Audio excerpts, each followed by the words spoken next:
पुढची महत्त्वाची बातमी आपण पाहूयात। अण्णा हजारे 30 जानेवारीपासून आंदोलन करणारे लोकायुक्त कायद्याच्या अंमलबजावणीसाठी ते आक्रमक झाले। सरकारने वेळोवेळी दिलेली आश्वासनं पूर्ण झाली नाहीत। ज्येष्ठ समाजसेवक अण्णा हजारे यांनी टीका केलेली आहे आणि या सगळ्या संदर्भात ज्येष्ठ समाजसेवक अण्णा हजारे यांच्यासोबत संवाद साधलाय लोकशाही मराठीचे प्रतिनिधी संतोष आवारे यांनी। पाहूया। लोक आयुक्तच्या अंमलबजावणीसाठी अण्णांनी पुन्हा एकदा आंदोलनाचा हत्यार जे आहे ते उपसलं आहे। आपल्यासोबत ज्येष्ठ समाजसेवक अण्णा हजारे आहेत, आपण त्यांच्याकडून जाणून घेऊ। अण्णा, काय सांगताल की या विधेयकासाठी पुन्हा एकदा तुम्ही आंदोलनाचा इशारा दिलाय? की आमच्या राज्यात देशात अनेक डिपार्टमेंट आहेत, सगळ्यांचे आयुक्त नेमलेले आहेत, सगळ्या खात्याचे।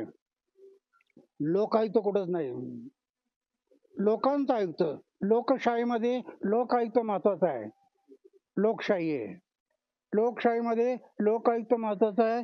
त्यासाठी आम्ही मागणी करतो की लोकायुक्त, सशक्त लोकायुक्ताची अंमलबजावणी करा। वेळोवेळी सरकारने आश्वासन दिले, पाळत नाही, याचं कारण काय आहे ते त्यांनाच माहिती आहे।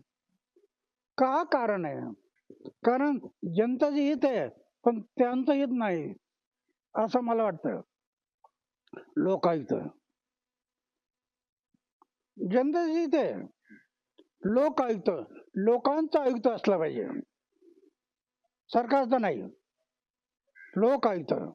आता आपण 30 तारीख त्यांना मुदत दिली, 30 तारखेपर्यंत वाट पाहू, नाही तर यादवबाबा मंदिर मी जीवनच तिथे अर्पण केलंय, यादवबाबा मंदिरात बसायचं।